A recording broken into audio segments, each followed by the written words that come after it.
Ciao ragazzi, sono Ribart, oggi vi faccio vedere come sistemare una vecchia pompa non funzionante.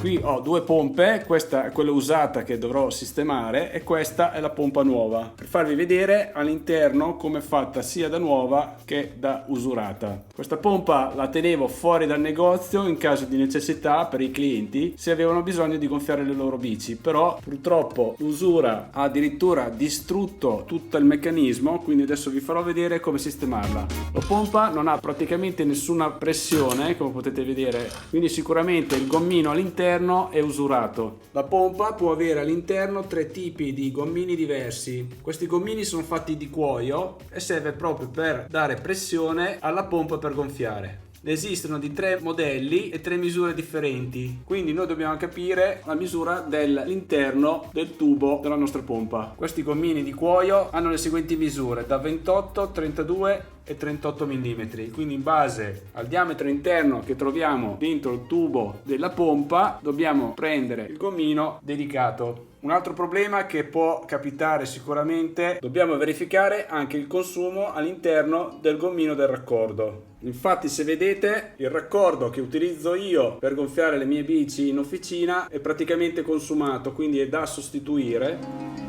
ed è molto semplice, basta svitare questo pomello e sostituire questo gommino con uno nuovo. Se lo metto a confronto con un gommino nuovo potete vedere la differenza di usura, quindi se fate fatica a gonfiare le vostre bici può dipendere molto anche dal gommino consumato.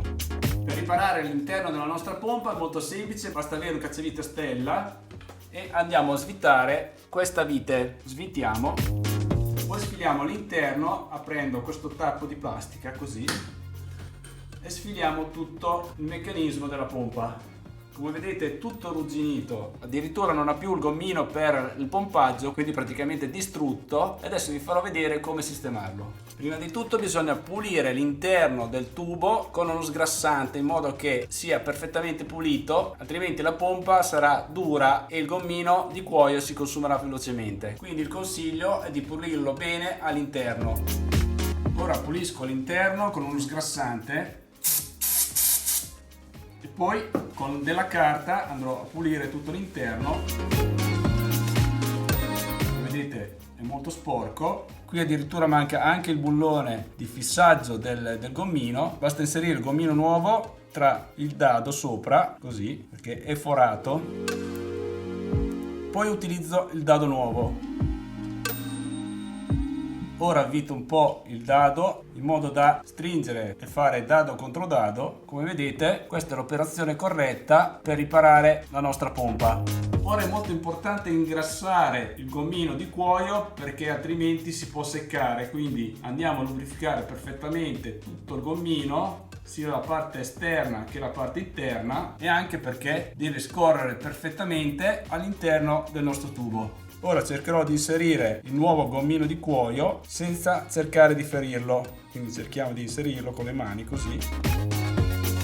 Ecco fatto, è entrato, già si sente la pressione all'interno della pompa. Bene, a questo punto fisso il tappo sopra con la vite. Ecco fatto, la pompa è di nuovo funzionante e pronta per l'uso. Ora vi faccio vedere com'è una pompa nuova all'interno, in caso dovete vedere come è fatta di serie. Ha lo stesso funzionamento della pompa vecchia che ho riparato. Come vedete c'è un dado e un controdado e in mezzo c'è la guarnizione. Nella descrizione del video metterò tutti i link dove possiamo trovare tutti i ricambi per sistemare le nostre pompe. Bene, spero di esservi stato d'aiuto anche in questo video. Mi raccomando, iscrivetevi su Facebook, Instagram e chiaramente seguitemi sul mio canale Bici Fai da Te. Ciao a tutti!